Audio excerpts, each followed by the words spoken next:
রিকশাওয়ালাকে কেন মারছে বা কোন কারণে এখনো জানতে পারিনি। অটোওয়ালার মাইরা মার্কেটের ভিতরে লুকায় রাখা হয়েছে আমাদের লাশদের। সবাই বললো যে রিকশাওয়ালা নাকি মারা, আসলে রিকশাওয়ালা আমার মরে নাই, সিসি ক্যামেরা দেখা যায় রিকশাওয়ালা চলে গেছে। আমি এটাই বুঝি না, রাস্তার মধ্যে কিসের অধিকার, কার অধিকার? গুজব থেকে ধ্বংসস্তূপে পরিণত হয়েছে উত্তরার এই শপিং মলটি। গতকাল রাতে একটি গুজব ছড়িয়ে পড়ে যে শপিং মলের সামনে একজন অটোরিক্সা চালককে মেরে ফেলা হয়েছে। সেই খবর ছড়িয়ে পড়ার পরে অটোরিক্সা চালকরা জড়ো হয়ে বিক্ষোভ শুরু করে শপিং মলের সামনে। ঠিক সেই মুহূর্তে তারা অগ্নিসংযোগ এবং ভাঙচুর চালায় এই শপিং মলে। কিছুদিন আগে এখানে আগুন লেগেছে এটার আশেপাশে, এরপর ভিতরে তো অনেক প্রোডাক্ট ভাঙা হয়েছে, অবশ্য অনেক লস হয়েছে। এটার জন্য খারাপ লাগতেছে, যেহেতু শপিং মলটা কিছুদিন আগেই নতুন করে তোলা হয়েছে। এখানে আসি মাঝে মাঝে, বাট কেনাকাটা অতটা হয়নি, কিন্তু শুনলাম এটা খারাপ লাগছে। আর আমি আসলে ডিটেলসে জানি না যে রিকশাওয়ালাকে কেন মারছে বা কোন কারণে এখনো জানতে পারিনি। রোজা রমজানের মাসে মানুষ একটু শিথিলভাবে থাকবে, কিন্তু তার মাঝে এরকম আসলে করা উচিত হয়নি আমার মতে। যদিও কিছু হয়ে থাকে সেটা আমাদের আইন ছিল, আমাদের এখানে পুলিশ ভাইরা ছিল, তাদের আওতায় দেখা উচিত ছিল।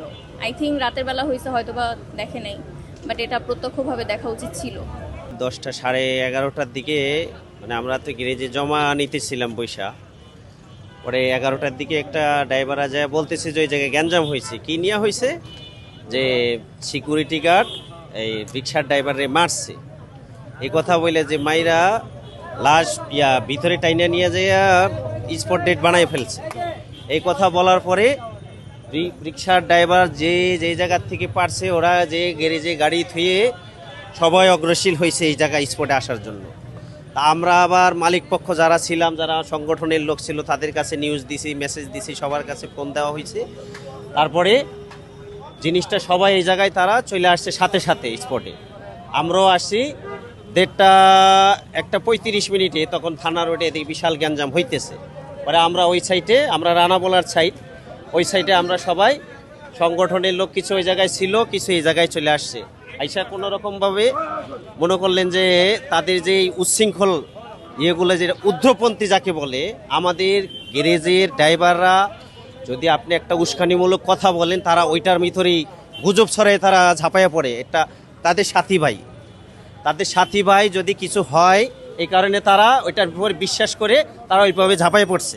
আইসা মনে করলেন যে কিছু লোকের সাথে ওই যে উগ্রপন্থী যারা এগুলা করছে, যাদের হুকুমে এগুলা হয়েছে, হ্যাঁ, আমরা তাদের সঠিক বিচার চাই এবং তাদের ধরে আইনের আওতায় যা বিচার হয় তাই আমরা করতে চাই। ওদের বলতেছে যে আমাদের তার টেনে টেনে ছিঁড়ে দিচ্ছে কারা। পরে খোঁজ নিয়ে সব আমরা স্পটে পুরা উত্তরা আমরা ঘুরতেছি, যে জায়গায় আমরা কোনো জায়গায় কেউ পাই না, শুধু দেখি তার ছিঁড়া। আয়া আমরা এই জায়গায় কিছু লোক পাইছি, এখন ওদেরকে আমরা লাঠি পিটা করে ওদেরকে উচ্ছেদ করে রোড ব্লক করছে, আমরা রোড ক্লিয়ার করছি। হ্যাঁ, আমরা সব সময় অটোরিকশা মালিক পক্ষরা এবং এই সংগঠন উত্তরা বৃহত্তম, এগুলা মনে করলেন যে আমরা পুলিশ সহায়তাকারী ট্রাফিকের সাথে পর্যন্ত আমরা মালিকরা এসে ডিউটি করি। জমজম স্পটে, আরও বিভিন্ন স্পটে 11টা 14টা স্পটে আমাদের লোক খাটতেছে, মালিক সমিতির লোক, পুলিশ সহায়তাকারী, হ্যাঁ, যাতে যানজট সৃষ্টি না হয়, উল্টাপাল্টা না চলে এগুলার কারণে। কারণ আমরা উত্তরা সব সময় মনে করলেন যানজট নিরসনের জন্য নিজের মালিকরা পর্যন্ত রাস্তায় ডিউটি করতেছি আমরা সব সময়ের জন্য। কোনো ওপেনিং, কোনো শত্রু আমরা পাই না। এখন কারোর সাথে কোনো মনের অমিল থাকতে পারে, হয়তো কথা কাটাকাটি হইতে পারে, সেটা কি ক্ষোভের পরিণত হয়েছে নাকি আপনার অটোওয়ালারা সেটা ক্ষোভের বহি প্রকাশ করছে, মুভ তৈরি করছে, মানে আসলে এটা আমি তদন্ত ছাড়া এটা আইন শৃঙ্খলা কেউ বলতে পারবে। অন্য দিনে এনে দাঁড়া যায়, সিরিয়াল একটা পাওয়া যায়, তাইলে আমরা আসি একটা সিরিয়াল ধরি। হয়তো আমি জানি না কালকে নিয়ম এটা ওরা করছে, আমি এসে দাঁড়াইছি, আমারও রিস্কায় বাড়ির মাসে আমি গেছি, আমি অত নাই, আমার কর্ম আমার রিজেকে থাকলে হবে। হয়তো অনেকজন ভাই, সবারই তো শরীর সারাদিন ভালো থাকে না, হয়তো হুট করে উনি বেড়াইছে, উনি আসছে, ভাড়ার একটা দরকার, ওনার ঠাস করে ওনার রিস্কাটায় বাড়ি মারলো, করলো, তাহলে এটা একটা কোনো হইলো। উনি মার্কেট করছে, ওনার মার্কেটের ভিতরে উনি যা করার করবে। রাস্তার মধ্যে কিসের অধিকার? আমি এটাই বুঝি না, রাস্তার মধ্যে কিসের অধিকার, কার অধিকার?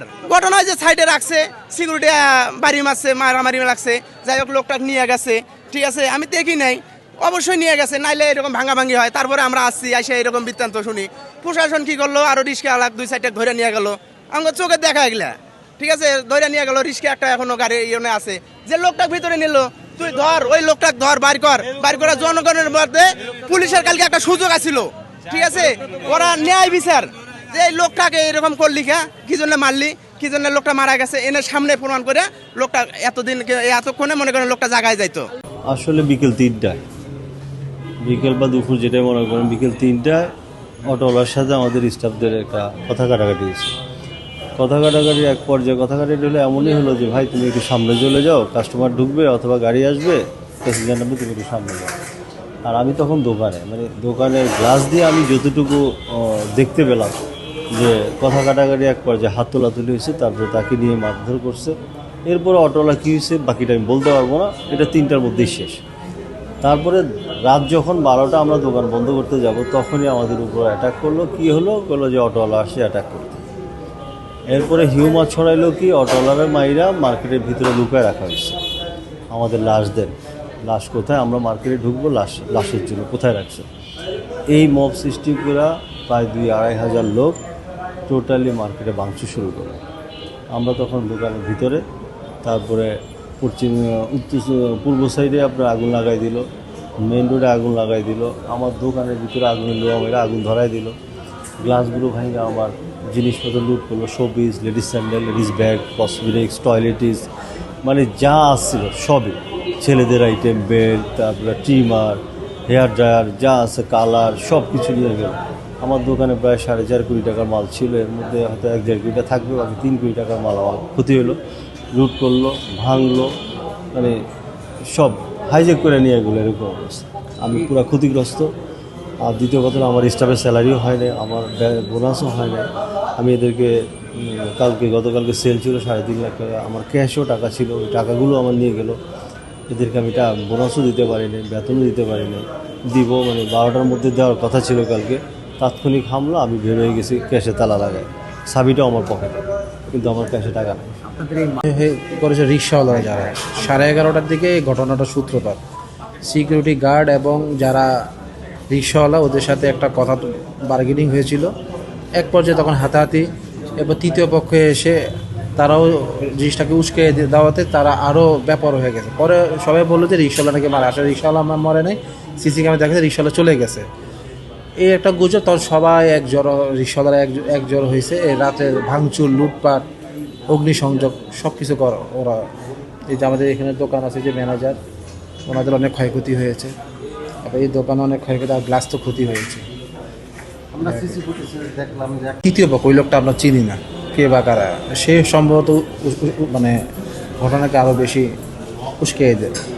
তৎপরতা কম ছিল, পরে প্রশাসন আসে অনেক পরে। আমরা অনেক ভয় পেয়েছিলাম, আমরা অনেক আতঙ্ক ছিলাম, আল্লাহ আমাদের জীবনটা, মানে আমরা সবাই আতঙ্কে ছিলাম, আমরা যারা স্টাফ, হ্যাঁ, অনেক আতঙ্ক ছিলাম। আমরা দেখেছিলাম